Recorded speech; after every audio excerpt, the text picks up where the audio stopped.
Okie dokie. I will call to order this Thursday, February 23rd meeting of the Moab City Planning Commission at 6:06 p.m.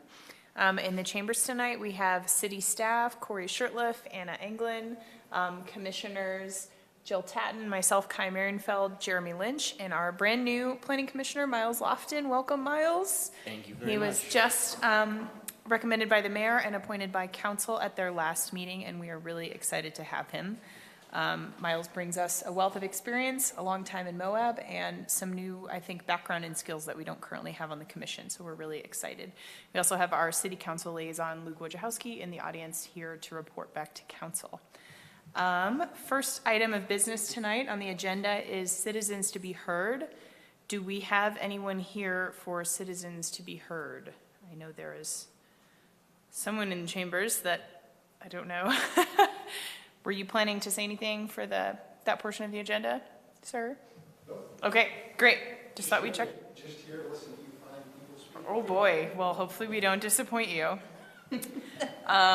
Okay, and I do not believe we received any sort of input via email or otherwise about anything. We do not have any action items on the agenda tonight. We just have a discussion and then approval of minutes. So I will move on to the next item, which is the approval of those minutes from our January 26th meeting, which was our last meeting, I guess. Yeah. Has anyone had a chance to read those?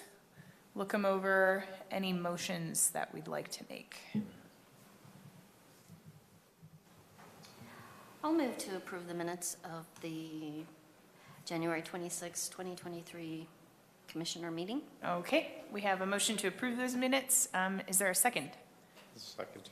All right, we had Jill move and Jeremy second. All right, we can probably just do an all in favor if you'd like to. All in favor? Aye. Aye. All right. Motion passes unanimously.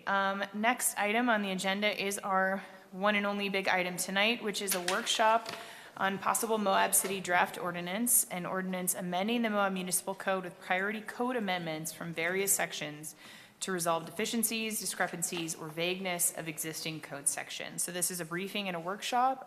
As Corey prepared us via email, we're going to be looking at several different things, discussing, and then hopefully working on a list of priorities, at least from the commission, to recommend to staff and council for those big sort of code smoothing changes. Corey, Anna, I'm not sure who to hand it off to, but take it away. So I'll go ahead and start with it. Last time we talked about the landscape ordinance, we had discussed the probability and possibility of adding buffer requirements. And I just I just put in the current ordinance in case we needed to reference it for any reason. But what our marching orders were last time was to look into the preferred plant list, existing plant preservation, and then using vertical screening along with the buffer and plant matrix. So this is what we've come up with as far as examples of screening and buffer requirements. I've got two of them here. The first one is a kind of like a tiered matrix where depending on the use, the buffer and the number of like screening buffering requirements, the size and plants and all that type of things change or increase as the intensity of the use increases. And then we also included things like existing trees that are preserved can qualify for two of the required trees, that type of thing, to try and encourage the preservation of existing native trees and shrubs, and have some kind of flexibility as well as far as if needed, there could be some exceptions or some other protocol for people to not quite meet the buffer requirements under certain circumstances. The second item, or the second way we could do this, is just have kind of a universal type of lands and landscaping and screening requirement that applies to everything that is against a residential or two-family residential use or zoning district, single family or two-family. And then also we would add language for preserving the existing native species and as well. And then also there are things that we want to look into as far as how we're going to implement the exceptions for the landscape buffer requirements. And so one way we can do is have everything go to Planning Commission that doesn't meet what code says, or we can have some exceptions built into the code, like DRT can say this particular tree can't be here because of line of sight and visibility issues, or, you know, a detention pond needs to be located there, you know, or something like that. Give it a little bit of flexibility, and then anything else outside of what's on that list would need to go to Planning Commission for approval. So that would be another thing to do. Another thing we should consider is whether or not we want to allow obstacles or prohibit obstacles, and maybe have a list of allowed things that, in buffer areas. Do we want sidewalks? Do we want benches or vegetable gardens or anything like that that are allowed in the buffer requirements? Or, you know, do we want to prohibit anything like parking, driveways, sidewalks, any kind of accessory buildings, that type of thing in the required buffers? So those are a couple of other things that we might want to clarify as we build this ordinance. And that is it. Any comments? No, thank you, Anna. Yeah, I think that last slide, that question is an interesting one.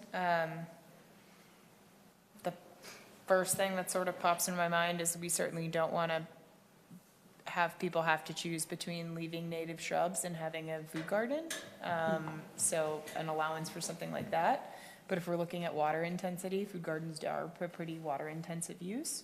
So I'm fortunate to have both of those things in my yard, but Yeah. I know limited space wise, that's often a choice you have to make. At my old house with a really small yard, I just took I made my front yard, my landscaping was cinder block vegetable beds. And that's certainly pretty common in town. So I think Yeah. I would definitely be inclined to allow those kinds of uses in the buffer zone. You know, we're thinking buffers for safety, for passage, for utilities, for visibility of streets and sidewalks, not necessarily because we just want it to be a big open area with nothing but, you know, landscaped vegetation necessarily. Yeah. So I don't know what other commissioners think, but. I tend to agree with that. I think a concern I have is just in general, like the amount of water used in landscaping like that. And like you said, vegetable gardens are kind of a high use item there, but they at least provide another service. So encouraging native plants, stuff like that, and just drought tolerant landscaping, I think would be a good thing to make sure we put in there. But also maybe not allowing sidewalks in the buffer area. I think that's something that should be planned for in the context of the larger site plan, and not necessarily just, you know, structure, sidewalk, street, which allow a little breathing room, maybe a little bit, because then otherwise you don't want a pavement island really either. So I don't know. I don't, that would, Yeah. even with that wouldn't inherently end up that way, but. Yeah, you could maybe do things like pavers or just like a little foot trail. Yeah. Or something yeah. like that as well, you know. Totally. I mean, it can be flexible. It's our ordinance. We can decide what's in it, you know. Yeah, because So. if we're, I mean, certainly pavers, foot trail, paths, things like that, especially, you know, we want to make it a usable space for folks, and not just have not unused, but unappreciated, unvalued areas. Yeah. You know, playgrounds, play area is an awesome use of that space. So I'm glad to see that on the list that you provided, but. Well, and they're just suggestions, we haven't completely drafted the ordinance yet. We just wanted a little guidance on what sounds good. Yeah, and I love the incentive to leave existing native vegetation. I think that's really great. I think there's, from a homeowner perspective, you certainly understand why it's just easier sometimes to sort of start from stage 0 on the site, but that's a huge resource in the valley. It's really important. So it'd be great. Yeah. And then to add to that, do we want to do anything like put a minimum amount of new landscaping be, a native species, like 50% of all new vegetation has to be on the native species list, or, something along those lines, or, what kind of direction would you like us to go on that? And I can't give you a percentage right now, but I would trend toward a higher percentage of native or adapted. I know we have a lot of issues with what we sometimes call invasive species along the creek and riparian corridors, and those things can become an issue in drainage areas on private and commercial properties too, but there are certain species that will be more valuable over time. So I would trend toward maybe language that incorporates both native and adapted species that aren't considered problematic or weed species in a way over time. So not Ravenna grass, but maybe New Mexico privet. I mean, it's not from here, but it works. Yeah, probably water-wise type of drought-tolerant species as a secondary list once you fulfill, the native species list or something. So. And this is probably obvious enough from what these two were saying, but when I just off the cuff, when I hear the term buffer, I think the first thing we think about, and probably the definition in code, is buffering a neighbor from a neighbor, or creating that space. But for me, buffer is okay. Well, how are we also, because these areas are these kind of liminal spaces between which people really want to emphasize their living and use spaces, it's inevitably going to be a clash of resources, whether that's drainage of water or excess of people just tossing stuff off. Like, how do we buffer that space itself? And I think a lot of that is roots, whatever we can do to stabilize the soil. So like Kaya said, if we just put a concrete sidewalk in, we're just creating more issues. But if we put pavers in, or something that manages the water and stabilizes the soil, to me, that's what buffer means. Gotcha. Yeah, absolutely. Do we have, and this is, pardon my ignorance, I know you have the Grand County list of noxious species and sort of disallowed. Is Ravenna grass on there? Do you know that, Jeremy? If it isn't, Carl must have pushed for it to be, but I would imagine it is at this point. Yeah. But I'm not 100% sure. Because I think inherently property owners, developers, builders are trending toward native species or low water species anyways, at least looking at some of the major new builds that have happened in the last 5 years. Like the landscaping at the Hoodoo has grass, but it also has like a really nice mix of stuff that you can get at Wild Landscapes. So I think making sure that maybe we're capturing the things that really are problematic that we have trouble addressing in existing lots and homes, like Ravenna grass is a big one that comes to mind, where you still see it around town. You can't have people get rid of it, but at the same time, it is spreading consistently. So would you like to put in some type of limitation on the amount of turf that's allowed, in the yard requirements, or something along those lines, or just make sure that it's just a drought-tolerant species that are used, or either or. What was the discussion we had about that within the last year? Was that in the context of this ordinance, or was that the water? Yeah, this is why Anna presented this at the head of the meeting, even really before presenting the structure of the discussion we're about to have, is that this is straddling what is going to be two ordinances. Okay, cool. So the screening, but they're at obviously an interplay with each other, what we'll call vertical and horizontal framework is, which is what I'm hoping to tease out within this hot topics ordinance change. And then the content of that area is going to be teased out during the water efficient landscaping ordinance, which we're developing right now as well. Yeah. So they play off of each other, and they're going to inform each other how we either go through matrix systems or those different evaluations. So the answer is yes, that is part of the discussion. Another question I'd like to add as far as the buffer requirements go is maybe adding, because we do have like screening encompassed with the buffering, and maybe we can add things like, you know, do we want to address things like outdoor storage? Do we want that behind opaque screening, or do we want to, you know, make sure that, you know, dumpsters and other mechanical equipment have, you know, a certain height of fence around it, you know, that type of thing? Yeah. Should we maybe include that as a subsection as well? I don't know. I don't know what folks, I will say I definitely trend towards the less general aesthetic guidelines, more things that are there for a reason other than just visuals. If it's safety, if it's drainage, if it's water, if it's fire, if it's, you know, usable space, ground cover resiliency. I think that's something that's really huge. We don't want everything just sort of slowly eroding away or blowing away. I don't particularly have any strong feelings about those things you mentioned, but council certainly might. So. Which is a good segue, if I may, trying to get us back into track. And thank you, Anna. Yeah, thank you.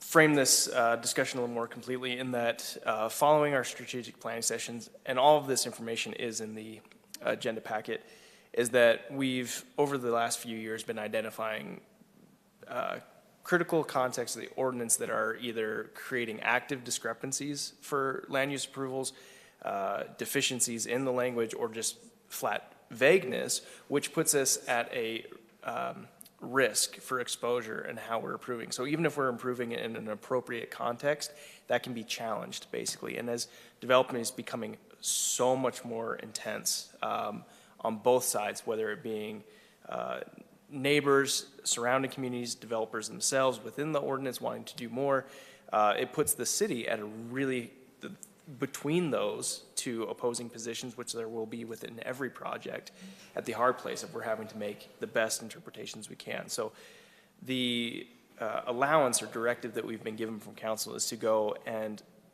address these very clear changes in the code, which is to say, within the whole code context, we are fighting for a municipal code rewrite, a general code rewrite, which it needs desperately as well, which is meant to tackle our subdivision code, the whole code, which has a number of things, structural and content-wise, we need to address.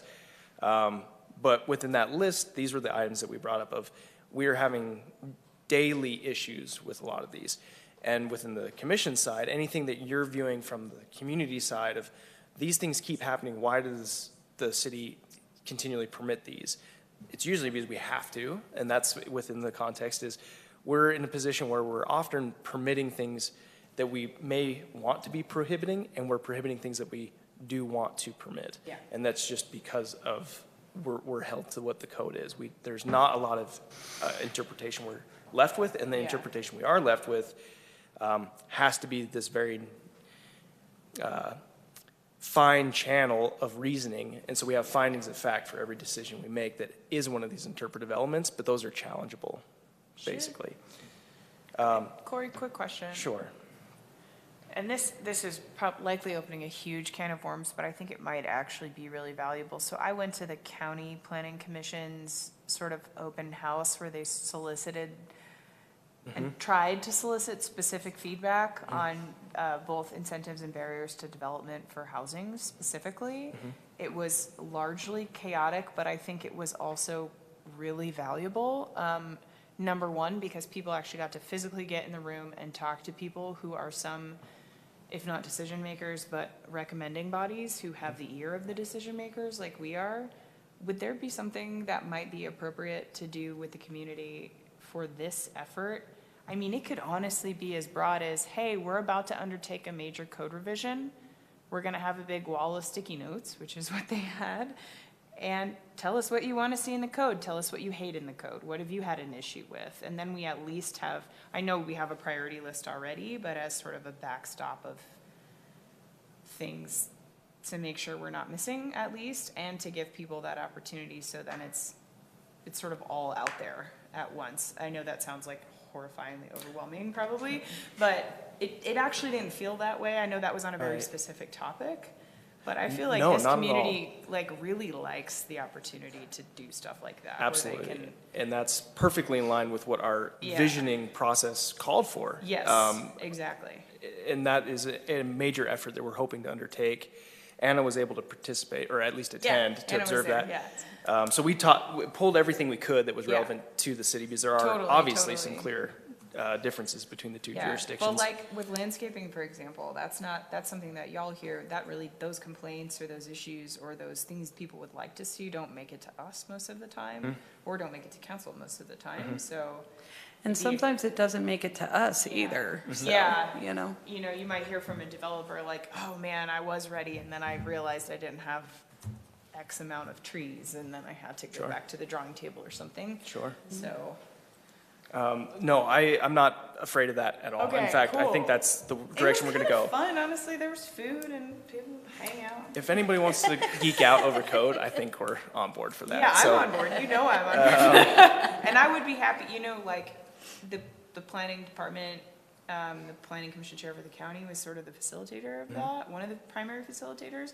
I would be more than happy to take that on, so it could save staff some time in the just like cat herding aspect of things. Absolutely. So I'd be really psyched to do that. Absolutely. I think within the context of these items, I'm hoping to be a little bit more refined in that these are really not Yeah. discussion items. So rolling off of this, anything that we can't include on this list, I would love to roll right into that, and then as well as some of those more complex and really deep elements. I see those type of opportunities and events as well, I guess, events as an opportunity for education. I think Yeah. we often get questions from the public, which is, obviously, we're going to get these, but why can't you just go and do that? That's a really often a question. Why can't you just do that?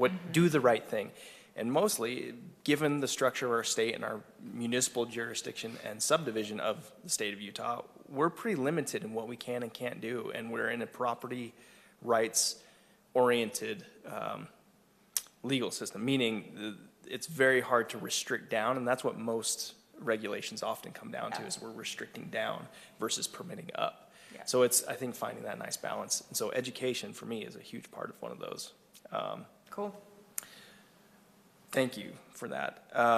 And then as we go through, I think this is where that might start opening up some of those other options for discussion. So without further ado, we're doing okay. The first item after landscaping is, Sorry. no, it's, I think, important to frame this whole context. Definitions and standards for building height. And I am going to share a screen on this just to help illustrate a little bit. And start opening up some of those other options for discussion. So, sorry about that. We're streaming YouTube in the background. Somehow that got shifted on. If the community were here and we had a whiteboard, this would be a lot easier. I know staff knows I like to talk with the whiteboard all the time, so you'll have to bear with me on YouTube land. Right now, our building height definitions are based off of the average finished grade to the midpoint of the slope of roof or peak of a roof with a parapet exception. Basically meaning from this red dot to the top here, or to the midpoint of a triangle piece. Now, in a Super helpful, a actually. 2D diagram that we're seeing here, something really simple, that makes sense. It's a very straightforward context. But in reality, when we look at a lot and we look in a 3D fashion, especially when we're in a sloped area, that midpoint isn't quite that clear. It's a single point on the midpoint of the development body for that lot. So we have to identify this particular point, and then from that point, establish the building envelope, then go up. What this is leading to is essentially ability to manipulate building height. Right now we have a 3-story cap within the community, but there is basically within residential zones a 30-foot limit and a 40-foot limit. But what we're seeing is, because it is off of average finished grade, the ability to manipulate where that finished grade is and build what would be a 3-story in a residential zone, which is otherwise surrounded by single-story units. Now, I think creating this opportunity for our developments to go up is fine, but we need to be doing that purposefully, not on the backhand of ordinances that may not be designed this way. I'm not going to go any further on this. Are there any questions, I guess, on what the context is right now? There's basically language issues we might want to address on how to better articulate these. Okay, thanks. We'll go back to regular sharing. And within these, what I'm hoping to do is burn through the items relatively quick and then leave for about 3-5 minutes discussion on each, get some notes, because if we go to the end, we won't remember most of these. Dwelling unit definitions, detached living space definitions. Right now, what we're seeing is as people go in and are looking to maximize their property, a single household being built out with what is kind of detached bedrooms, so to speak, but what often happens in those bedrooms is they're built up with the utility structure for an ADU, but they're not technically crossing that threshold by putting in a stove. So what's happening is we're basically getting illegal conversions of single houses into duplexes or duplexes into triplexes without any of the safety measures. This is something that we want to create an ability to, I think within our ADU ordinance, is creating avenues for more housing options for individual lots and increased density. But what we're already seeing is people with maybe, say, a single household and an ADU, or a duplex and an ADU, taking it one step further. So what is a normal residential lot all of a sudden has 6 dwelling unit capacities on it. And that's an impact on parking in the community and around it. So what this would do as far as detached living space is allowing for us to regulate on a continuous living space area, that if it's a single household, it's really operating that way, as opposed to being a wall between those two spaces and them saying, oh, it's my potting shed, but your potting shed has a full bathroom, kitchen, and bedroom in it. And that's, we're limited in what we can prohibit there. We can't say, no, you can't have a potting shed, but when we're seeing those manipulated. Any comments on that? That one's, again, pretty straightforward. But it is going to be, I guess, ratcheting down on creativity, but it's creativity for a safety reason. We want to create correct avenues for you to do this that aren't that much harder. You just have to be kind of more transparent about what you're really doing, or more, if that is a potting shed for you, it isn't so easily converted after you sell it to the next person and then they just flip it as a fourplex, which is what we're getting from the assessor. They call us and you approved a fourplex in an R1 zone? And we're like, no, we haven't done that. Yeah. Any comments, discussion on that? It sort of brings up what we've discussed in the past with the owner occupancy requirement on internal ADUs, or not internal, excuse me, one of the types of the detached ADUs. Yeah. This made me think of a couple of those properties that have had an issue post the code change that happened last year. Yes. 2 years ago now? What day is it? Right. What year is it? In 2021. No kidding, right? Goodness gracious. I would love to see those things be changed hand in hand, so we're not, if at all possible, we're allowing good, safe housing where it's meaningful, where it's been, but disallowing what you were just describing. If there's a safety, if there's a true safety issue, if there's a that kind of thing. And I can't remember the specifics right now, but if there were a way where we could make sure we're making an avenue for compliance. The one I'm looking at right now, which would be the one that I think you're talking about, where it was framed at planning commission a certain way and then went to city council and changed. This particular property that we've used as an example in the past, it's the owner occupancy. Otherwise, they could come into compliance quite easily as a duplex with a detached, but because that owner has to live there, which they don't. Yes. They're reverted to losing dwelling units at that point. Exactly. So that would be something we can, like you say, in tandem handle both of these. I think one of the units, like after that happened, they had to take the stove out. Yes. Which, so Right. then their tenant doesn't have a stove anymore, and it's just Right. like, that's not ideal. Right, and then that became a detached living Yep. space that Yep. isn't regulated. Exactly. And so it becomes unsafe for that Exactly. tenant. Yeah. Whereas before, it at least was in a sort of a blind spot, but Right. then it became a non-compliant type of ADU because the owner was not on Right. property. I don't know, would it be appropriate to include the council member in this quickly? That Sure. one of these detached living space is an easy clarification within the Yep. code. It's what we, and in fact, Barry Ellison, our building official, and I were like, we were certain there were code provisions and language that did regulate this, but Yeah. as we've gone through, it's like, it disappeared. Yeah. There are code gremlins that take stuff and add stuff. It's bizarre. But in the second context for ADU, it was a clear council determination. So would that be appropriate at this time to do what would be, Yeah. what, I don't know what you would call it, a Yeah. more discretionary type decision? Or do you think we would want to include it as a proposal? Which we can always strike at Yeah. the time of the meeting, but would it be appropriate to reference our council member? Council? If you're familiar with this, yes, please. Yeah. I think we've discussed this instance. Yeah, I'm familiar with the property that you're all talking about.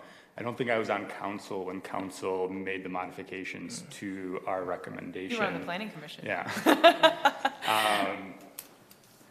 But yeah, I do think, and I think potentially some of the concern that arose regarding having like on-site owners is partially related to like the bunkhouses and everything. It's just like putting a whole bunch of people onto a property.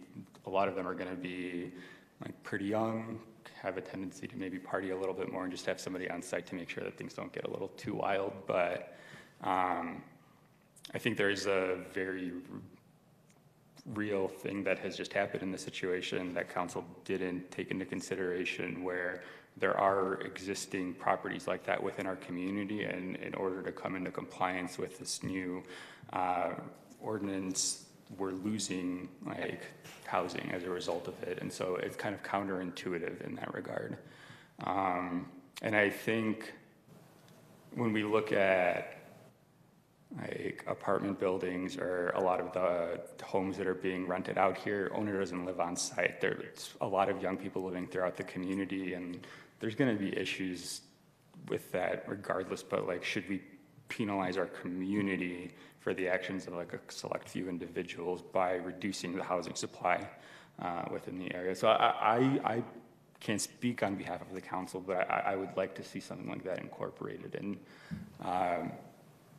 And sorry, I was kind of taking notes, so if you could clarify what input you're looking for. I think Corey was just, That's the it. code changes being proposed right now, or the discussion items, these are all things that are sort of existing things in the code that we're trying to sort of smooth and account for, whereas this was a change that is something that might not be closely enough under that umbrella, where if it were to happen hand in hand, it would kind of be a little outside that scope, but would it be Trying to think of a something good word. council It's would- too moldable and meaty, I guess. I Yeah, don't, like, it's yeah. got a lot of substance. It's more Yeah. substantial. It's That's a a great way to say substantive it. sort of policy Versus level a discussion. clarification Yeah, element. yeah.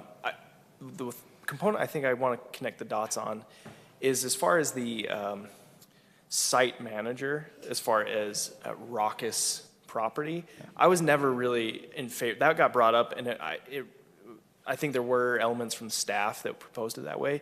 But from the building's perspective, a type 3, which is the HB 82 ADU, internal ADU that has reduced safety, the owner occupancy makes a lot of sense, because if you have reduced safety, you as the owner should be there to manage in case a safety occasion occurs. However, this would be a type 1, say a duplex with a detached, Yeah. I think the functionality of having an on-site person to mitigate noise, to be honest, we all know as our locals, we have 60-year-old locals that party way harder than I do. Oh, yeah. So I think this idea of ownership or age being a regulator, Yeah. I think is kind of maybe out of place, but rather letting our nuisance codes take care of what they're supposed to with our police.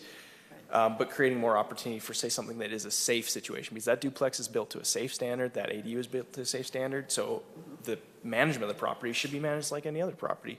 So I don't want to take away from that idea, but I think that's a way we could, with this suggestion, change the type 1 to make it more available, but maintain the type 3 Yeah, to absolutely. maintain the safety of the owner. So not Yeah. doing away with owner occupancy, but just more Well, and I locating think that's those. what was distressing, at least to me, about that change that council made, is that whole ADU ordinance came about as a result of the new state law, where we had to come into compliance with that. And in the course of it, we wanted to bring existing non-complying internal ADUs into a good, healthy, safe, allowed framework in the code. And in the meantime, something got tweaked sort of at the end stage that made it so we actually kicked things that had been around and people in the community had been living in for 25 years out of compliance. And that was the thing where it was like, wait. So if there's ever, if this might be the time to like have that as, you have all this as agenda item 1 with the council, and then that's agenda item 2, I would super support that. And then quick question regarding the internal ADUs. What are the factors that make it less safe? Is it like lack of a firewall? Correct. No firewall, Yeah. no separation of utilities, which is a short way to say that you could have a breaker system for your neighbor, so to speak. So if something surges and it's in your unit, but you're out of town, they can't fix their breaker. There's also not detached water lines. So if something's going wrong with your plumbing, again, same scenario, you're out of town or at work, they would have to break and enter to be able to fix their unit. This was designed at the state level for true mother-in-law apartments, meaning it is a relative.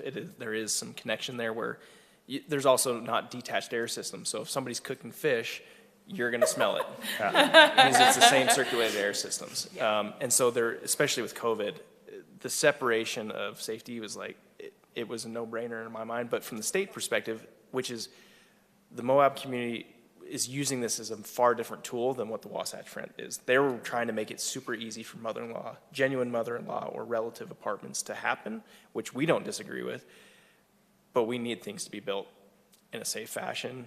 So that type 3, we permit it in the full capacity of the state, and the state required owner occupancy, not us. So that's something we maintained, but we also, at the last minute, added it to the other 2 types.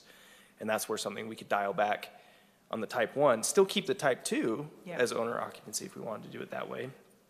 But the type 1. Yeah, specifically for the duplex within a detached unit. So if it was Correct. one detached unit, another detached unit, there's not owner occupancy, but if it's a duplex with a Correct. detached, there would be an owner occupancy Correct. requirement. So. is Because that how was it the ended increase up. in density was the Yep. fear Yep. there.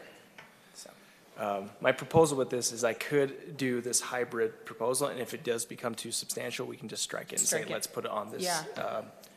Would you be comfortable sort of explaining and advocating with council for that? Yeah, no, absolutely. I kind of thinking about it that basically same number of like dwelling units on a property, but depending on the structure in which they take, it just feels kind of arbitrary. Where, yeah, just because you've chosen to create these like additional housing units like in this form versus this form, like you're going to be held to kind of different standards. But yeah, I would definitely be comfortable advocating for that. Cool. Okay, we'll move on. Next from that item. one. Thank you. No, this is dwelling unit floor area you, Luke. minimums. Right now, we maintain a 500 square foot minimum dwelling area for primary residential. If that moves to duplex or beyond, it doesn't recapitulate, so it's not 1,000 square feet for a duplex. But this was brought up, I think, Anna, you had incorporated this. This is from one of our very old fines from 2 years, 3 years ago. Did you have any comments on this one? This is kind of from, Not really. Although I think having, if do we want to start considering having like tiny homes and that type of thing? Because if there's a minimum floor area requirement, then that kind of excludes tiny homes from being a Moab, period. and that's So, kind of the exact question. you know. Right, that's the purpose why we're Is looking that at what it. we want, or do we want to reconsider that?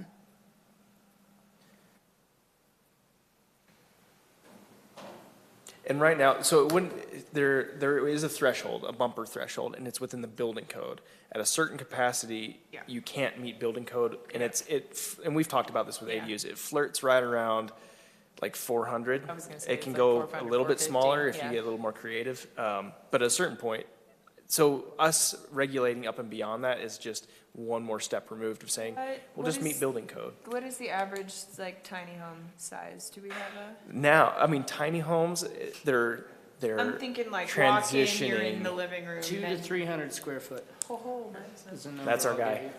give you. Yeah. That's, I mean, a tiny home, somewhere where you have a very, very small living space, but you manage to have everything in Yeah. that floor plan. Like, ones I've seen have been anywhere from 200 to 300 square feet, and then once you get up above 4 and 5, then it starts just becoming a smaller housing, Manufacturer rather than modular being this, type like, unit. you know, thing that could fit on a trailer, because half the time people are building these in order to get around the, you know, exactly what we're talking about. They're building them on trailers. Yeah. So that they're not subject to code. To IBC stuff. Mm-hmm. Or, yeah, I was gonna say, thinking of my friend's tiny home in Durango and how big that is. Yeah. It's I mean, there are some safe. that get, without our regulations in the state Yeah. of Utah, down to, I think they have competitions like 100 or sub 100, which is pretty wild. But we're just talking average tiny homes. That's what we'd be looking at. Cool. Yeah, I mean, I would love to be able to account for tiny homes, but that might be a tiny home specific discussion in the future, and then an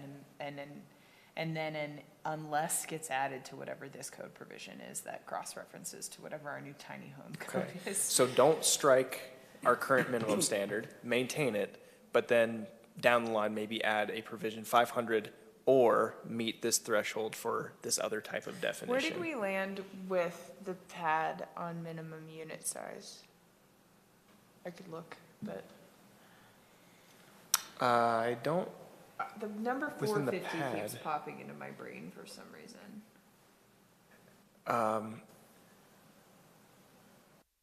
with the pad, I don't know, we'll have to check. Yeah.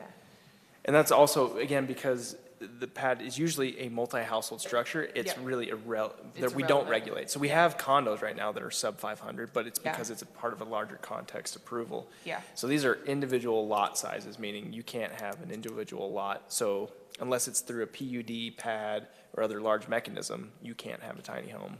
By that standard, you'd have 500 plus tiny home, which kind of gets into that more manufactured style.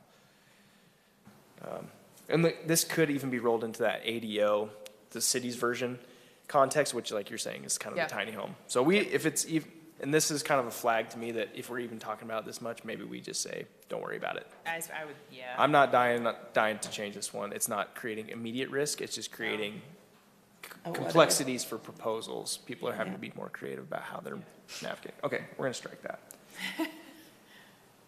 Okay. Standards for non-conversion noticing and deed restrictions. Currently, we have a system in place that and this is going back to dwelling units, and I apologize, these are kind of all over the place. I was taking samplings from staff as we went. If a property is illegally converted from a single household to a duplex or some variation of that, it's been legally built on, what the steps are to recover that back to whatever its previous approval was, usually a single household dwelling, it is a matter of cutting the utility lines or stubbing out and returning it back. Unfortunately, those are really easy to redo. And hopefully that owner would say, I didn't do that, it was a previous property owner, okay, I guess I have to fix it, and they fix it. But then it's the potential of a new property owner. We're not trying to pick on anybody that's in this situation because we know usually they've inherited a problem. But what this would do is it would allow us to flag the property, and it wouldn't have to be necessarily through a deed restriction, but standards to say your dwelling is at risk for illegal conversion because it's so easy to convert. An example of this is that we have a property that's being proposed as a single household dwelling. They've all together made a second dwelling within this by running utility lines for everything. The only thing they haven't done is actually plug in the stove. But technically under code, we're not going to prevent you from running utility or conduit structures, but it would take an easy conversion from somebody that isn't a skilled professional to convert it. So we're approving something that is very likely going to be illegally converted, either by that property owner intentionally or by a subsequent property owner unintentionally, not knowing the standards. So this noticing just shows as a flag to warn new properties, like, hey, by the way, this is a single-family household. I know it looks a lot like this, but if you want to convert it, just come and convert it legally. We want to help you do that. Right now, because we don't have any standards, the only time that we can add one of these noticings is if there's an active violation. Yeah. So if it's already happened, we can add it. But if it's a new structure that hasn't tipped that line of actually being in violation, we're not able to do that. Yeah. Technically, yes, we are able to do that, but we don't want to do that without some code revisions to back it up. We don't want to have overreach. Is there backlash on us overstepping in this way, or do you think that's an appropriate standard? And it'd have to meet here. You've run conduit lines, you have accessory entrances, and it's disconnected from the internal living space. Pretty much, if it looks like a duck, we're noticing that it's a duck, or likely to become a duck. It's two ducks. It's a likely to be gosling two at ducks. this point, but it's Yeah. not a full duck. I mean, the thing we always hear from developers is they want a heads up, they want certainty, they want to know, and I feel like this actually does fit within that, where you're saying, like, we're telling you early in the process when it's a much less of a headache for you, it's a much, we're providing a path, we're giving you a heads up, we're giving you notice that, like, we're aware of this, that it is not in conformance. If it were to be, go to that in the future, that it would be a code violation, and that, it will certainly, by any sort of decision body, whether that's the staff or us or a council, be looked on less favorably if you were sort of given the opportunity early and then like sort of tried to play dumb almost. Right. And as a developer, it's like, you kind of hope you're like, well, maybe I'll do this, maybe I'll do it later, maybe I won't. We're Totally. setting up the opportunity, and if that Totally. is your intent, then you won't take him up on that Yep. offer. Yep. But just being able to say, like, if this is a pretty certain thing you're trying to do, like, we want you to know that, like, now is gonna be the time you're gonna wanna figure all this out, not like down Totally. the road. And that's what we're pushing, like, Yeah. hey, you just do this one more thing, and you don't have to use it that way, but for your sale, the property will be much more valuable to do that. And they're like, no, I'm not gonna do that. So there's another property, and it basically created a fourplex, Yeah. but it's a single household dwelling, not even a duplex. And it's gonna be used as a fourplex, and there's nothing we can do about that. So this structure, in combination with a better definition of dwelling space and detached living space, I think will take care of this predatory action by developers that and I can say this because we've experienced, where they just lie to our faces straight up, and then the building goes like, no, I saw you pour that form, and that is that's in there. Yeah. And we don't want to have that type of relationship, because Yeah. for developers to not to distrust us, we're really looking out for them Yeah. long term. But so if that's enough, we'll come back to you. And if it's structured in a way that is too onerous, we can dial it down, or not onerous enough, we can dial it up. We'll keep that for now. Hard surfacing parking for intensive residential uses. This is really kind of just a fix that the engineering department is calling for greatly. So right now, in our commercial zones, for residential uses, it's required to hard surface, and the language is there, but it's referenced in such a way where it only applies to those commercial zones for that type of use. Within the residential zones, there aren't the same special provision requirements, meaning all parking lots or parking shall be hard surface. That's within the commercial zones. In the residential zones, it doesn't say that, which for our town, single lot residential, meaning a single household or even a two household, it can be appropriate to have permeable gravel if that's what you're choosing. We're not trying to regulate your on-property parking, especially with abilities to manage drainage for low-level developments. But if we have, say, a 52-unit multi-household development in a residential R3 zone, technically they may not have to hard surface. We've been, by policy, because we thought it was in there requiring that, but as we did a code analysis, like, oh, it doesn't actually say that anywhere strictly for these types of uses. So that's a fix. I know there is from our sustainability department, kind of this pull to say, well, let's look at alternative options. Maybe it doesn't have to be hard surfacing. Maybe it can be something different. But our engineering department staunchly disagrees at this time because of our drainage issues. So I know it's kind of counterintuitive, but if it's hard surfaced, we can regulate and calculate that drainage system and anticipate for it versus what could be a variable drainage system. They wouldn't know how to calculate, and the debris from that would be clogging the drainage systems, whether it be public or private systems. And I know within this last year, we've had a number of category flooding events, not like we're seeing on Mill Creek, but even just through drainage on residential areas, and that was all due to non-regulated drainage. So that's, again, that's the synopsis. Are we feeling that's too onerous, or we do want to move forward with that? I mean, Jeremy, what do you think?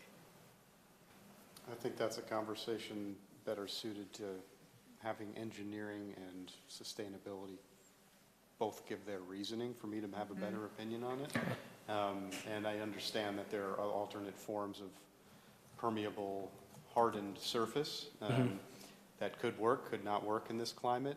I like the way you described it in the sense of, yeah, of course, if you just have a dirt surface and you get big floods across it, you're going to move soil, you're going to cause issues with backing up our large stormwater system. And so I'm not going to jump on what would be my initial incentive, which would be to move against more concrete, but I don't feel like I have enough information there. That's where, as someone from the general public, I'm coming from, until a better alternative is presented, which I think the sustainability department can do, I wouldn't move away from doing what will protect infrastructure.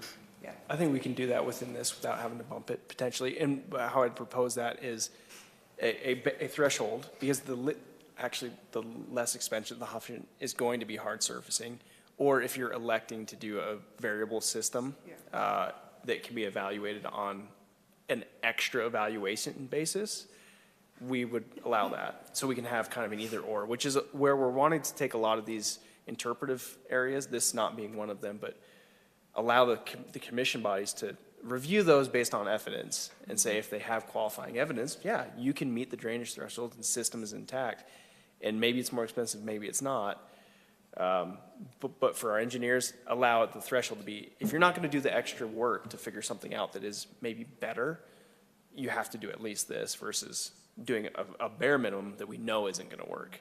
And that's what this quick fix is. We have new developments coming online all the time that we want to catch. I'd rather catch at least an increased bottom threshold now, and then we can revisit it later. But I like this suggestion of we can probably bake that in as an alternative system right now. Yeah, I Some came with- language to that degree. Go for it. Okay. Move forward on that one. Unless others have No, concerns. I agree. I'm just sort of helping drive the conversation, but anyone please chime in at any time. We are all Yeah, the same amount of voice. definitely. Driveway separation standards, currently it's a 10-foot separation standard, but that's the way it's phrased, which means regardless of property line, driveways have to be 10 feet apart for a number of reasons for curb cut. But what that means, if it's based off of separation of driveway, if there's a historic driveway that's at the property line, it pushes your neighbors 10 feet into their lot, which by consequence eventually is going to catch up to somebody, and then they're going to have their driveway in the middle of their property, which doesn't work well. Sorry. And this is happening because just nobody thought. Again, I've said this many times before, our base code was designed kind of that mid-century cookie cutter white picket house where everyone's driveway's on the left, they have a picket fence, and their door's on the right. Yeah. We know that's not how Moab is. Yeah. And so that system hasn't really Far correlated from well. it. So what we're doing is 5 feet either side. So that way it doesn't matter what your neighbor's doing. You're taking care of your appropriate separations. Yeah. Simple, that one. We can stamp that yes, and then Okay. move on from there. Yeah, 100%. Our streets department would thank you for that. And this is something, as we're getting to these bigger projects, traffic, parking, and circulation analysis for numbers of driveways required. we've been existing off of a policy based on a number of provisions and within our interpretive authority, mostly from the zoning administrator standpoint of the city engineer. If there's a certain number of units that for a development, you have to have 2 driveways for emergency access. We have based that off of the appendix within the fire code, so it's not just arbitrary. We've based that off of reasonable findings within our code and an appendix, but that appendix isn't an approved section of the code. It's an optional, or it's an appendices, so it's not hard code.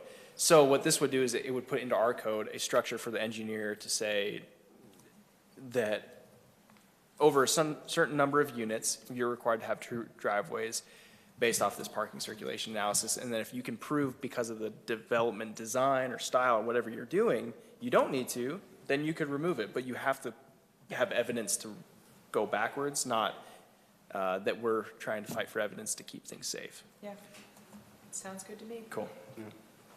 Pretty straightforward. Consolidation of existing open space requirements. Within some recent developments, and this is kind of adjacent to some of our screening situations, we have, and I'm sure maybe you've even seen this, sections of code that speak to the same requirement in multiple areas that say all different things. In this instance, specifically, we have a section of code from 1993, from I think 2002, 2005, somewhere around there, and then 2012. Yeah.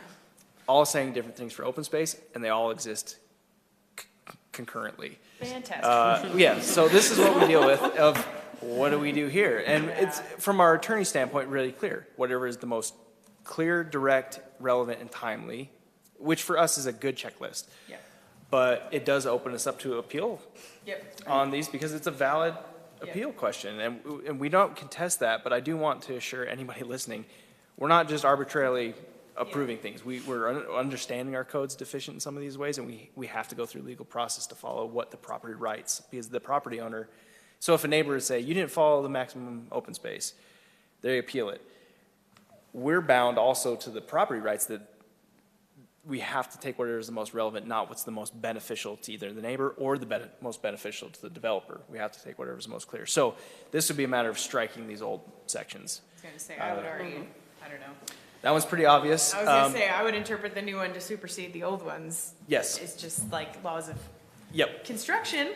Yep. And legal analysis. Yeah, and they're pretty staggering. I mean, one of those requirements was substantial, and wow. they found, and this was for that 2012 update, that Yep. the old one, they're like, nobody can develop, and then they changed it, made it a little less restrictive, and they're like, still too hard, and then they have what we are doing now, Okay. which is more achievable. That but- sounds great. Okay. The reason I dove into that, I know that's a simple one, but that same framework exists a lot of places. So we're going to use that rationale in multiple places for these changes. Buffering standards, I'm going to just tie into landscaping buffering standards. Fee in lieu parking formula. Now, this is a fun one we've all been waiting for, but it's such a hot topic. Ruben did submit to the Planning Commission comments for us to consider. One of those being related to this. Did everyone have a chance to see that potentially? Mm-hmm. Okay. I just saw it right before the meeting, so I haven't digested everything that you sent. Ruben, I think, and he can always come back later sessions to clarify further, but the basic summary is he's nervous about allocating too much, like 100% fee in lieu. And I think he vocalized that at our last meeting as well, that he's worried about a developer being able to come in and just write off, if he's got a big checkbook, write off his responsibility to parking. My staff rebuttal to that would be that the Planning Commission, in the structure that you've already gone through, would have 2 occasions for discretionary authority based on evidence of either staff or the developer to deny that. So there's 2 elements of check to balance out a higher percentage rate. But what that percentage rate does is it gets the city the money to put directly back into parking versus excusing out funds. I think Chuck is comfortable with at least a 70%. He'd be comfortable with 100, because what that does is if it returns the data back to database rationale. If they go to grant an exception for too large of an exception, you can say, well, that's not really what your numbers show, so we'll give you, you've asked for 13, we're going to give you an exception for 4. And then they will have to provide whatever is feasible and then pay out the rest. At least we're getting that money to pay out the rest. If at that payout, you're like, we're only comfortable doing a fee in lieu for that portion, then if the project fails because it can't provide enough parking, then maybe their development is too big for their property. They need to be allocating better. So I'm comfortable with this change, 30 to 70, that's the change.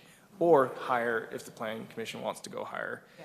It's been suggested that way and I'm okay with that, And but that would account for what we did with jailhouse? correct. Yeah.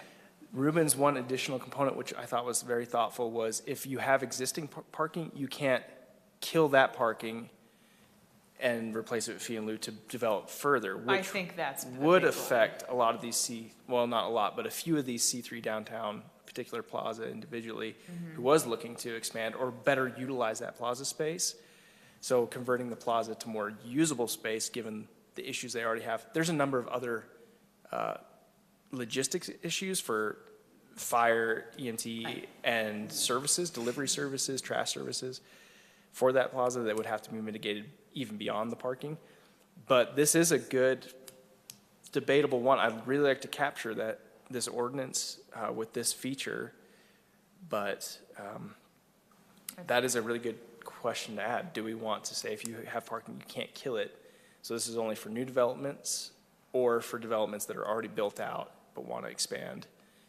I'd want to think about it and have feedback Okay. on that question, certainly. I think Sure. it's something worthwhile to flag, because you can definitely see, like, there are businesses who could make, I mean, I think the pandemic was a really good example. You know, you had usable, walkable, outside street areas for a while in, not Moab so much, but in other communities that were very just curbside parking based, where you had components of the business existing out in what would have been parking spaces for a long time, and then it went A back lot to of just like. places are still doing that. Yeah, and I think where appropriate, being able to provide that opportunity and not necessarily do a blanket, well, you can't get rid of existing parking spaces, but So kind of a mitigated in a between.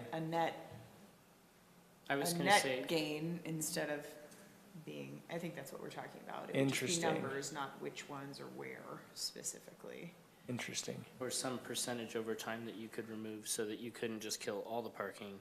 If you were able to, you could, you know, allot a certain percentage to I think another it's space. a good and That'd be worth, potentially more of a big discussion. let's but dig into good it. to have, I really want to get this approved as a part of this, which is going to be on a pretty tight turnaround, but Okay. let's dedicate some time to discussing that. I'm super comfortable with the 70. I think we saw that play out. Okay, 70, but I am let's as well. tease out what Yeah. additionally might be Yeah. included as far as that comment about existing. I think that makes sense. Quick check-in, it's 7:08. We're trying to move through. We're about halfway through. We can do it. We can do it. Any comments from staff at this point? Are we doing okay?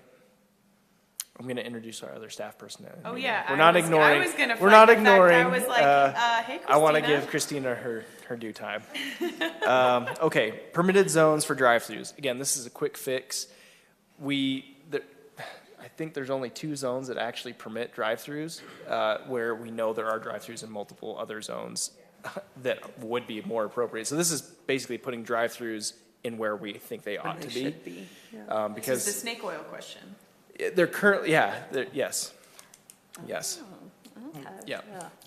And the fact that the Say no to snake oil. C3 Planning commission 4 years ago. the C3 doesn't have a drive-through, Yeah, exactly. but that's where it, anyway, easy fix, Yep. we'll move on.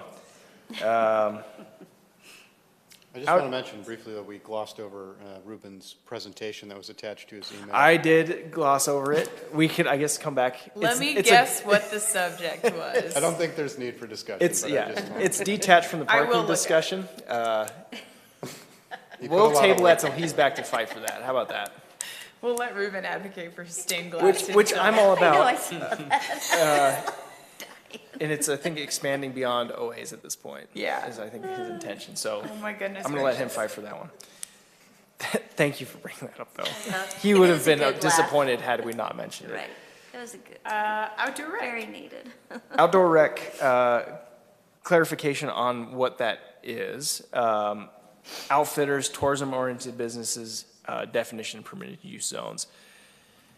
As the intensity or the fight for viable leasing space is becoming more and more robust in these peripheral zones, our definitions and uses, this kind of tangents with service establishments, and I don't know if we had that as an individual breakout. We did.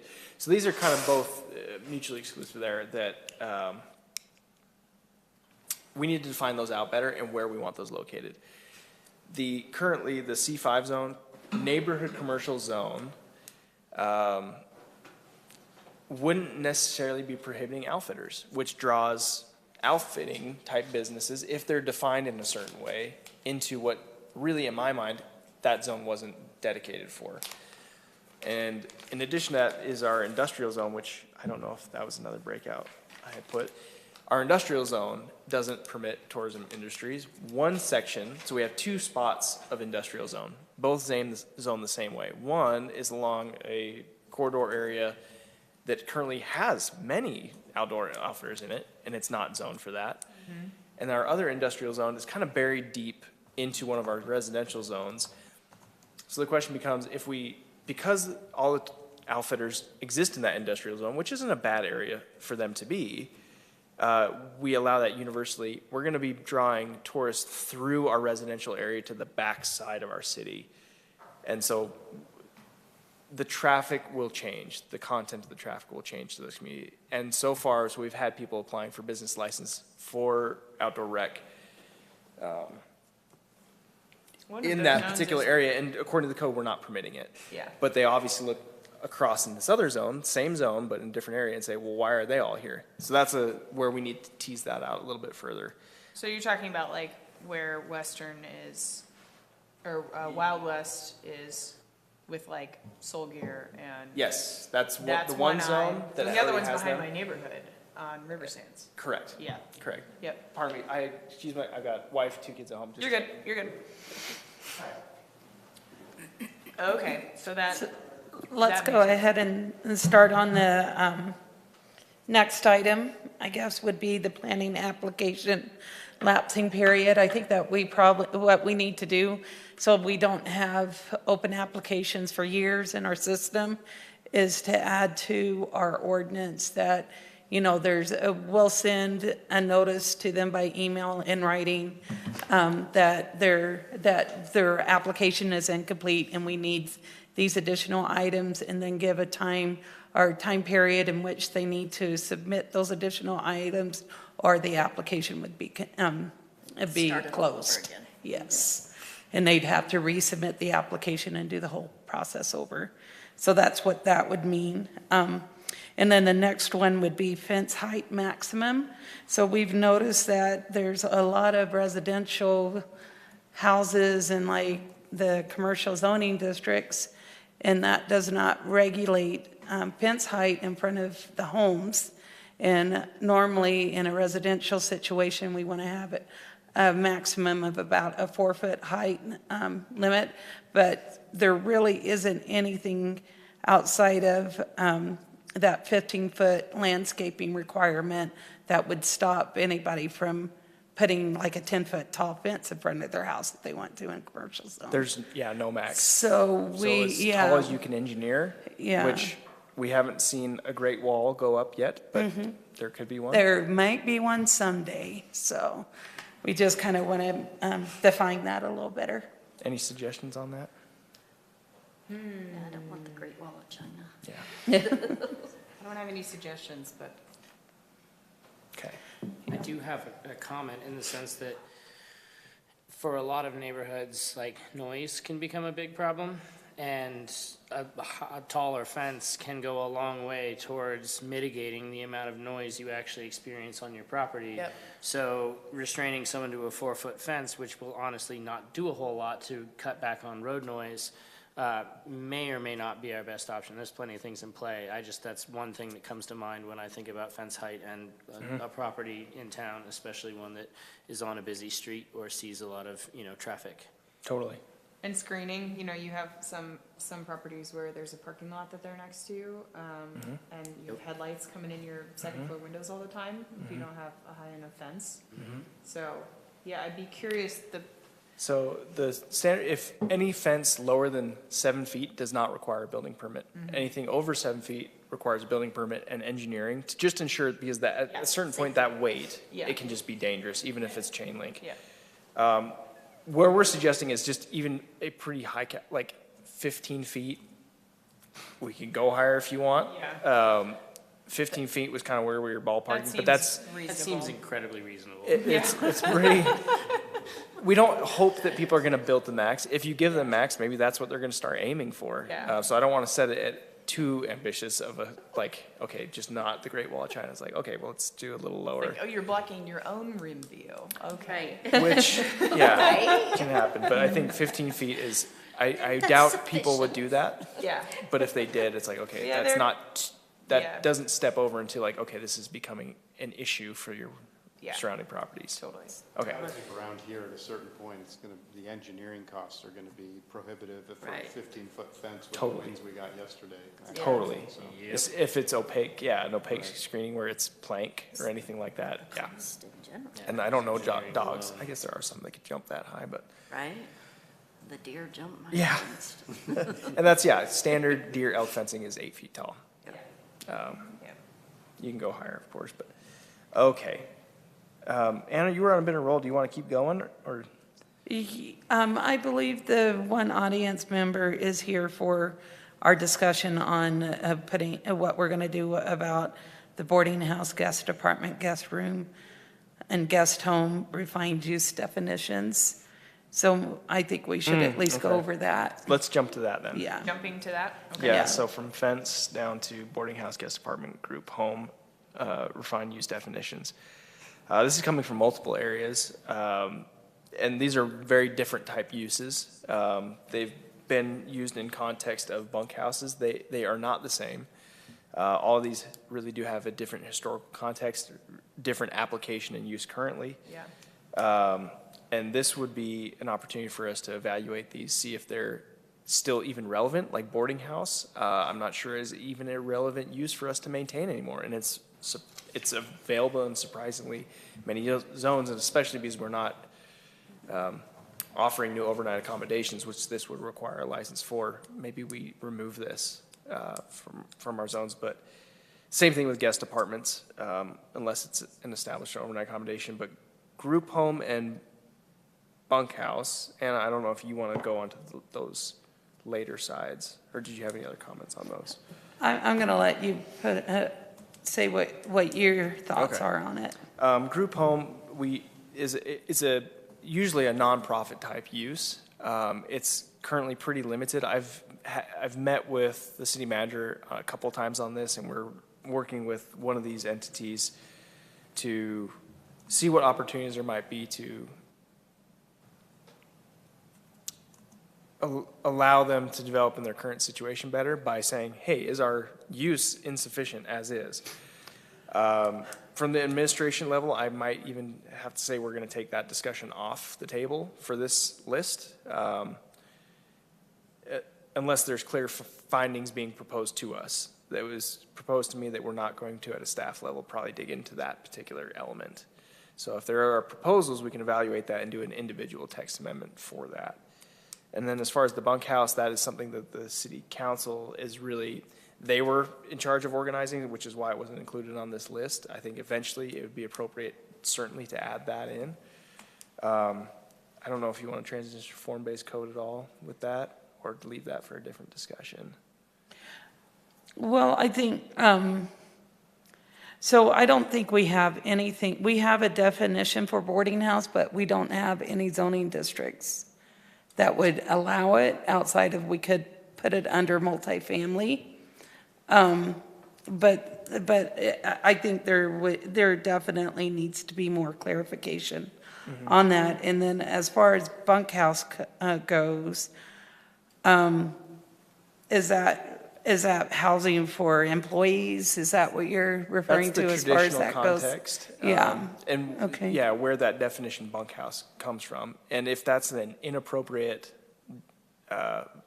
language piece for what our community wants. We can develop something that is more accurate, but that is what bunkhouse usually stems from, is a living situation for a collected employment agency. It's pretty synonymous with dorms, Yeah. whether that's hospitals or schools, where there's one entity that houses its people. Yeah. It is a needed housing option. I think that's been proven within our community and within the region. However, what we're finding with that is that because we haven't defined it out, we are seeing the proposal uses driving towards that use, but because we don't have form-based code around what the structure parameters are, you're seeing duplexes that are being shaped into more bunkhouses. And I'm not worried about where the zoning is as much with these. It's a residential use, it should be in residential zones, but the form should be, I think, synonymous with what the approval is. So if we have a certain level of bunkhouse, and maybe it's formed and shaped differently than what a higher level or higher capacity bunkhouse is. But again, I don't think that's something that admin is ready for us to tackle with this particular item. I'm not sure if with our citizen that's available, if we want to dive in more or not on this. I think it's so hard because ultimately this is obviously going to be something that I hate to say it's not up to us. It's going to be up to city council and pretty closely city council, regardless of what we think. Yeah, this is one that I know has been a continuing issue, so Yeah. I wanted to post it, and I knew it was probably going to get cut. Yeah. And so that's one where I even for our discussion tonight, I met with the city manager Yeah. today, and it was like, we're cutting back on I this. will advocate for definitions and terms that 'Kay. don't tend to raise people's hackles for something like this. I think, for So- better or worse, the term bunkhouse has gotten like a weird Yeah. vibe in the community. When I was a Yeah. guide, we had a home in Yep. College Town that we owned that was like a cool Victorian Yep. house. That was the staff house. It Right. was just called the staff house. Yep. It's maybe just staff housing. Yep.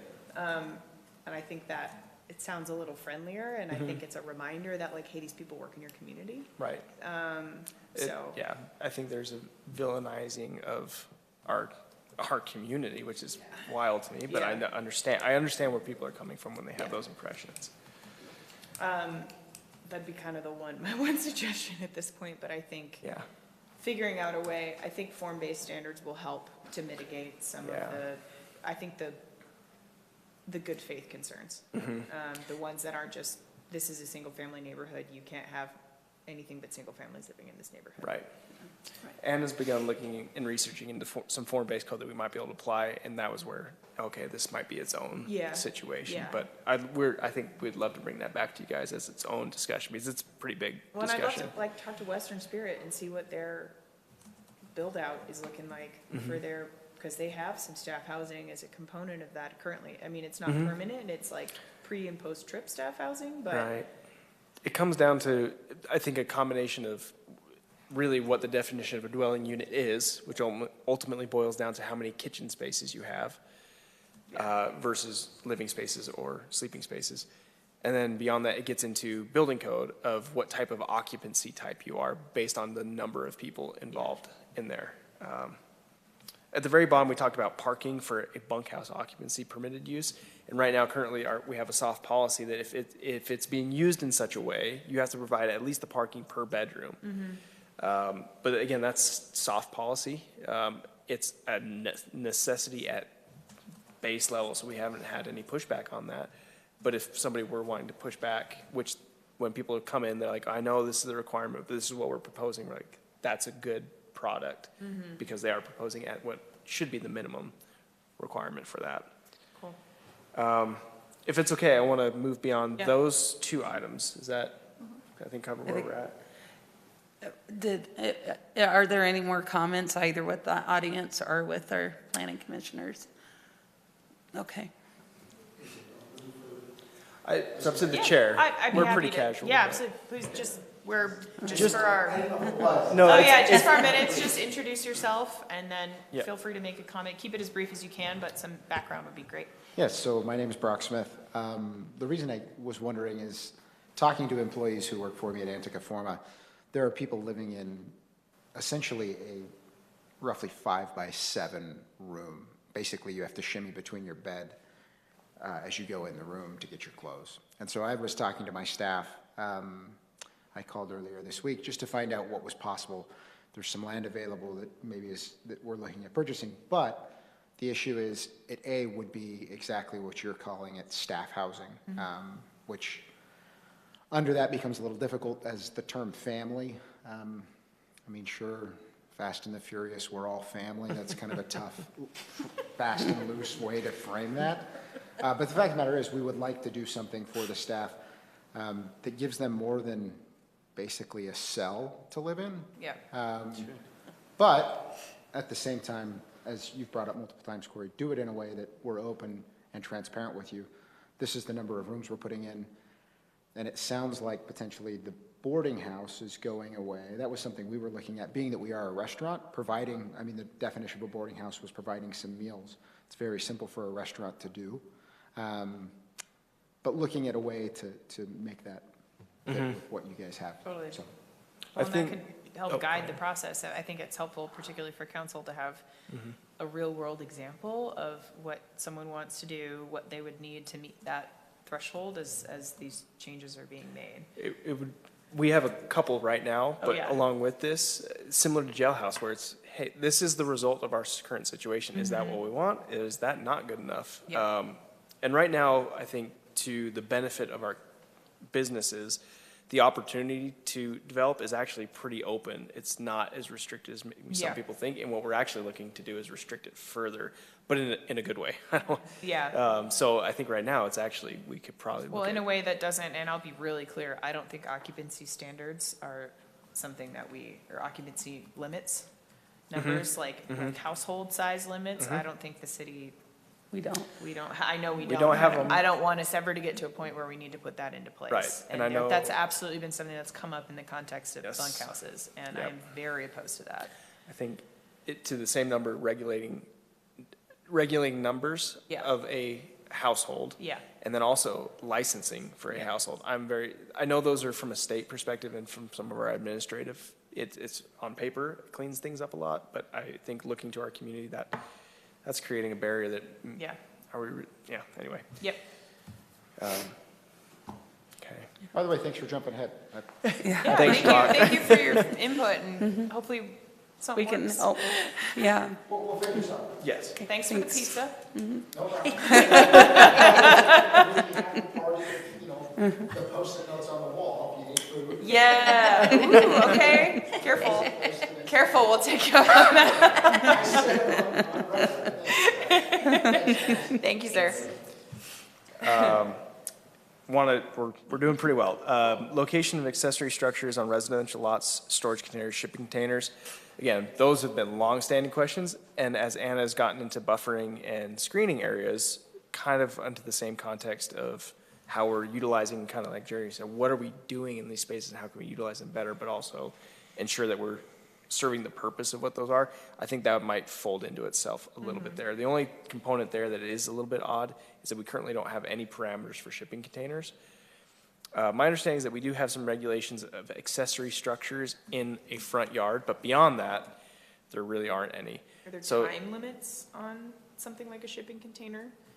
there's So nothing. Okay, to are have they a using pod there this? for a month while you load it? In your driveway, Yeah, yeah, because that that's would be not fine. necessarily a shipping container being placed for like commercial storage on a residential lot, which is how we've seen those used. I think what we're asking is that if shipping containers would be allowed to be used as an accessory structure. And right now, I think it's mainly up to building code whether or not they're going to allow it. And, is that something that we want to refine or define in the future, or just let it go, or,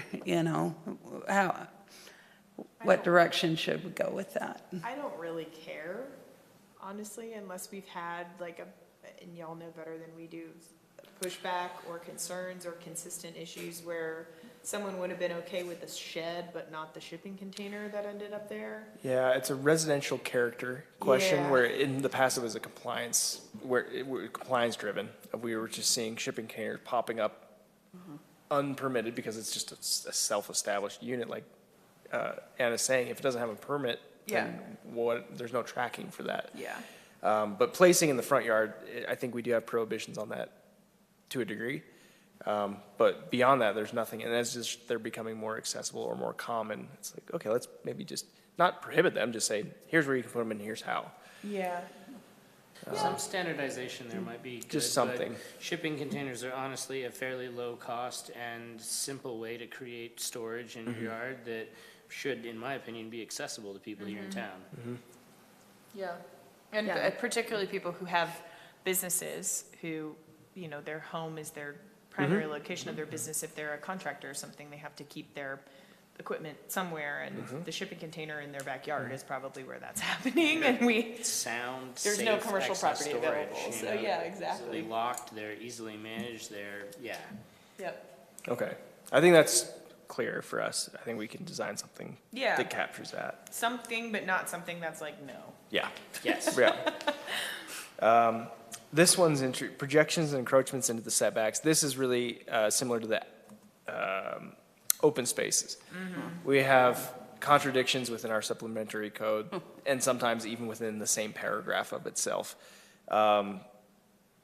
This, I feel like we don't have enough time to really dig into it now, but essentially, depending on what you're doing, you can build very close to your property line in the front. Some people don't think that's an issue. Some people like to be able to look down the street and have that mid-century cookie cutter subdivision style where everything you see, there's consistent open space of 15 feet Yeah. and driveway and landscaping all the way through. This becomes a kind of a community question for us to clean it up. Leave these intact and let people be able to have projections up into the front yard that go up as short as 15 or 5 feet to the, and they're also based off of interesting parameters. One's to the back of sidewalk, one's to the certain amount from the street, one is from the property line. Some you're measuring back, some you're measuring up from the main face of the structure. It's all over the place. But the main question for you is, does our community care about cluttering our front yards? Do we want to retain, as our general plan states, a clean and attractive residential character? Or do we want to allow for opportunities for creative development in that space? Not judging either way. I've seen both sides. So Of this, encroachments and projections, can you give a couple examples? Would that be like an awning off a front porch, a Carport, awning, stoops, even basically an extension of your primary structure as long as it's open on 3 sides. So you can have a full patio porch area Yeah. all the way up. Yeah. It's more or less in contradiction to what our measurement setback structure, which is to the main frame of the structure of Yeah. the building, which would include that body of the structure. So we have contradictions where we've actually sided with the projection, so siding with the property rights of the property to allow them to do something like that because it's the more direct code. There's a couple areas of town that have done that, some legally and some without permitting. But it's an interesting take on community character of our residential zones. I would never elevate aesthetics over practicality, especially when it comes to socioeconomics, and then also the ability to creatively design a neighborhood such that, for example, some neighborhoods in town have more open community space and there's less of a yard at all. And that's an interesting way to design a neighborhood and a community. And I wouldn't want to limit that by saying we need to play into a 1970s idea of what a neighborhood should be. Yeah. So, I'll be honest, to maintain it, but to fix it will be a more robust change. I don't know if we'll be able to fix it in this session. Because basically, again, like main frame of the structure conflicting with what we're talking about, that's one example. Another is that we have other requirements for at least 70% of your yard space, which is based off of setback, has to be landscaped, which means if you're interfering with your percentage area of coverage, it becomes way more complex for us to approve something versus it being straightforward, which is what I think they were trying to do. So I think what I'm hearing is let's look into how we can make those things work and fix it versus just prohibit all these things. Yeah, I Yes. agree. Okay. I agree. I agree. Yep. And I'm, Barry's it's not just gonna be my happy. generally the mind of, But if you that makes sense. care about that, live in somewhere with an HOA and CCNRs. It seems more like an HOA issue than a city code issue. Because we have that in my, I live in a PUD though. Yeah, and that's what, for what are not included in the subdivision areas that Right. have that. C4 form-based code amendment. So within our C4 zone, we currently have some form-based code surrounding multi-household use. And it was, from my understanding, designed specifically to limit or prohibit manufactured housing style developments from occurring. So it requires a certain pitch of roof, certain materials, certain sidings, certain foundation requirements, far beyond anything we require anywhere else in the code. Yes. And the big one that we've seen is that it actually requires, if you're not doing a pitched roof of a certain slope, a traditional Spanish mission style, period. No Then it also no has- further analysis on how that's evaluated. And so we've moved forward That's funny. with a material basis for approving those. So all of these bigger C4 developments we're seeing in Sitla, you'll see that they all have a material base that blends with the landscape. That's where we've taken that, as opposed to white stucco with faux beams sticking out the top. So weird. But again, we're making interpretive authority there that we want to Yeah. fix. So Yeah. we're going to basically chop most of that and then tweak some of the sections that it makes it more clear that it can be a proposed element that blends with the landscape as opposed to this rim village, very Manufactured specific houses style. are great and a really great way to put housing And this in. could be, this is, again, there was a generation of the city that they did away with manufactured housing and mobile home parks. It wasn't what they wanted to be when they grew up. Yeah. And we're seeing now that is a viable housing option that we actually need desperately. We're within the city kind of out of land, but within the C4 zones, maybe it would be appropriate. It's probably not the highest and best use. We probably won't see many of them. Yeah. But just prohibiting them because we were trying to eliminate those Yeah. may be somewhere. We're almost, Manufactured housing's come a long way, too. yeah. Okay. The city is a millennial and some of us still live in our parents' basement and we need to just admit that. So you may not see the final language on this till we come back, but if there's anything, of course, that you're wanting to edit, Yeah. I'm basically just going to clean That that makes good section out. sense. And again, to be consistent with our other residential zones. This is a weird zone where they picked on it and really went after it that way. That's great. I'm glad you're I'm doing that. strange. Form-based code amendments for permitted uses, and this is really what we're talking about with the bunkhouse and duplexes and those types of elements. We'll skip past that. We've already talked about service establishments, refining that out a little bit further. I mean, Anna, we could go into it more. Yeah, well, right now, our service establishment definition includes salons and car repair shops. So I think Same those kind of, regulations. to those are vary. very different uses. And so I think we probably need to, separate that out a little bit more. Yeah. So, yeah. This could be more substantial because then we're going to start saying, well, what do we want in these zones? And it can get a little bit more into the weeds. So this is one I'm willing to cut if we have to, but it's an easy one to fix if it's an easy discussion, I guess. So we'll offer it up. The C4, C5 multi-household permitted uses, what we're seeing, what is in our general commercial zone, which was an opportunity for housing, is people taking advantage of a section of code that is undeveloped. So in the C4, C5, there's no density cap. It's a 40-foot height limit. So all the things that we've seen in our residential zones for our more dense housing, they're kind of getting not quite the pad, but they're getting the pad without having to do all the contributions. So I'm almost wondering, and this may be generally throughout, is that we consider potentially downzoning or restricting further unless they are participating in some sort of incentive mechanism. Because right now it's free range in these zones, and we're seeing people looking to annex into the city from the county to take advantage of this system. It's hopefully And going to losing produce, commercial zoning is a real which we thing. need, Yeah. and that's because, so there's not a lot of balance happening, and when there are mixed-use developments, they're saying, well, I'm going to go all this way or all Yeah. this way, Yeah. because it wouldn't make sense to combine the Yeah. two. Sure. I don't know how to go about that. It's probably a bigger one, but it is something we flagged, and because it's almost like AEH where it's happening so fast that if we don't catch it, they will be gone by the time we get to approving it. Yeah. That's a food for thought. We'll come back to that one more completely. Short-term rental definition expansion. Right now, short-term rentals are based off of numbers of days. I want to include entities of management. Meaning, people like Yeah. in, say, Castle Valley, they are on Airbnb using this agency, but they're advertising it as 30 days or more. However, you can manipulate that system pretty easily. Yes. So that you're basically saying, oh, it's a 30-day lease. Oh, but they canceled it, so we're going to renew it with this other person 5 days later.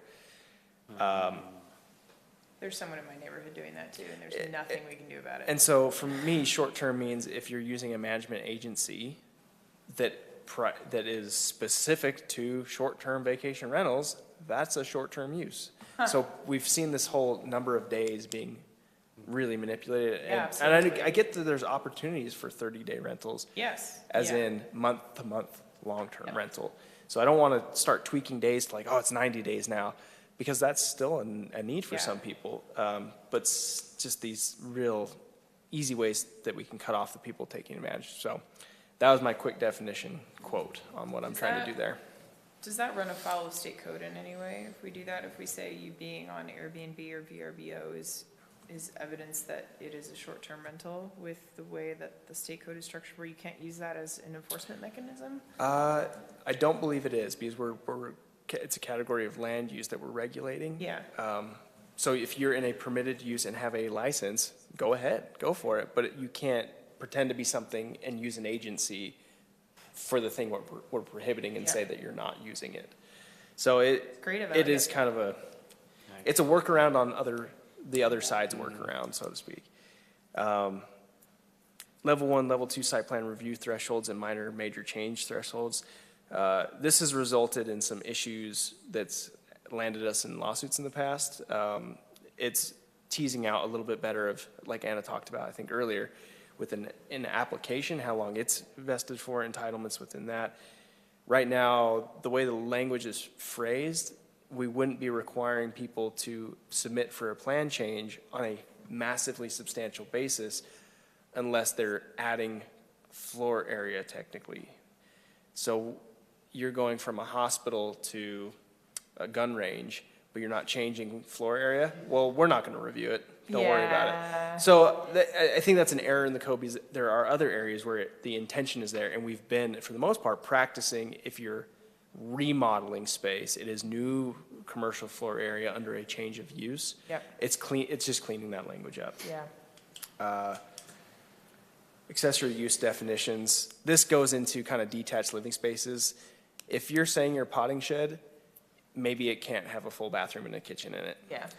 Things like that. We'll define out what some of the permitted accessory uses are, and then what are limited construction Yeah. capacities of that. Just again, to dial in people that are authentically wanting to do something and people are trying to use an avenue. The number of yoga studios that we've permitted in this town is unreal. I know we've got a lot of yogis, but I don't think we've got that many yogis. Funny. So yoga Funny, studios funny. and art studios, there's a lot of them, and they all, Funny. yeah. Anyway, that brings us to the Just end a of the bathroom, list. That's fine. Outhouses are still cool. Outhouses. We have to talk to the health department about that. And I think a few issues with that. Interesting. This is cool to see. Thank you for presenting this all this way.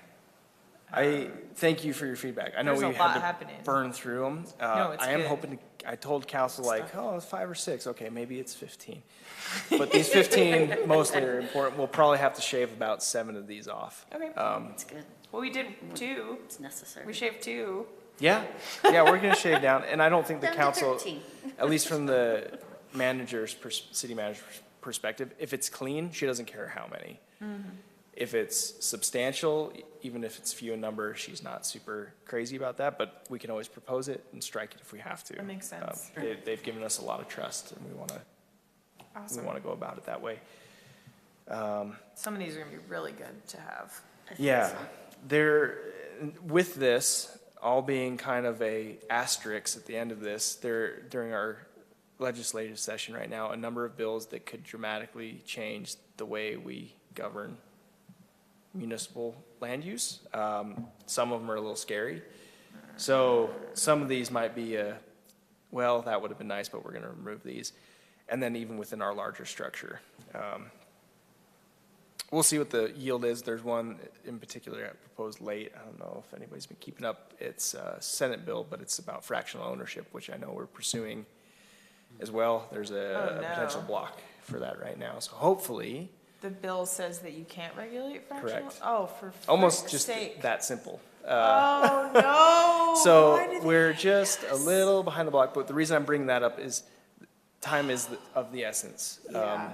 So we're going to try to be proposing an official draft to you soon, almost at the same time with the public hearing. If we have to use another meeting, and obviously we can do additional updates in the meantime, but we're going to try to have this be as about an elegant of a system to get the easy ones off the books as soon as we can. Yeah. So Do you know which House bill that is that you were talking about? this one I mean, is off the top. SB Or it's a Senate bill? 127, I want to say. Oh, okay. I was just gonna look In it fact, up. I could and- probably look it up right I'm now really too. good at writing legislators. 271, sorry, that, you're 271? showing my inability to, dyslexia there. Yes, that's right, 271. That's okay. Yeah, your neighborhood would be real right for that one. I know. So I'm really good at writing them. I write them all the time. Say, don't vote for them. So I think it was being held at 4 PM tonight. too. Today? Yeah. So The I'm- Senate, the committee hearing? I believe it was, or at least, there was an urgency thing brought up to me this morning. So we'll see if there was any yield from that or not. Oh! Okay, I don't want to keep anybody later. Thank you so much for your time on this. My one last update is we have an assistant planner. Yay! We're so thankful. Christina Diller Crawford, she started beginning of this week, has already gotten into plan reviews. She's hitting the ground running really hard, and we're so excited to have you. If you're welcome to come up and make a comment if you want. Okay, fair enough. I'll turn the time back over to the chair if there's no other staff updates that we have. It had a favorable recommendation out of committee today. Favorable. Well, there you go. It's late in the session, Yes. right? Yeah, we're hoping that the fact that it's late in the session is going to kill a couple of bills that we're Yeah. Oh, geez, Louise. Just local Stuff's control, happening. right? State of local But control. right, we're going to continue to just Except for push county. forward in what we can push forward with. Yeah. Cool. Thanks for flagging that, Corey. I had no idea that was something that was on the docket.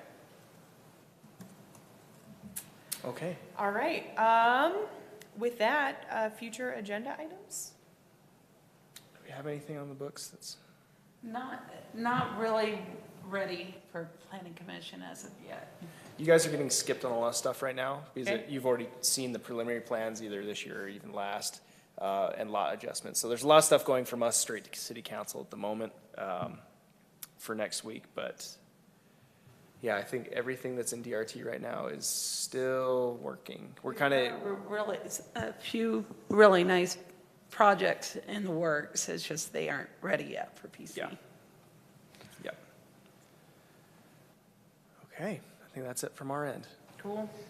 All right. I adjourn this meeting of the Moab City Planning Commission at 7:48 PM. Thanks, everyone.